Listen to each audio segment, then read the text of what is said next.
كمال الوجود بذكر الإله. تو نیز پول میدهی یا بی پولش را اختیار میکنی. به نام خداوند بخشنده و مهربان.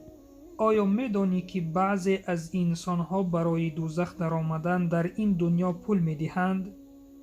بعضی از انسانها پول داده عرق می نوشند، پول داده زنا می کنند، پول داده قماربازی می کنند، پول داده نشعمندی می کنند، اما برای بی پول به جنت داخل شدن اهمیت نمی دهند. نماز گزاریدن بی پول است، روزه داشتن بی پول است، طلب مغفرت گناهان بی پول است، چشم خود را از نظر حرام نگاه داشتن بی پول است. همه این عملهای ذکر شده ناوابسته از بی پول بودنشان باز فایده بر جسم و جان و روح و روان ما دارند و این چنین فایده اینها در این دنیا و در آخرت برای ماست.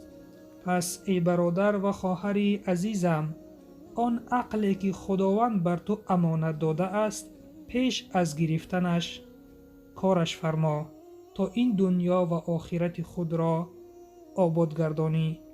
و سلام بر آن شخصانی که راهی هدایت را پیش گرفتند.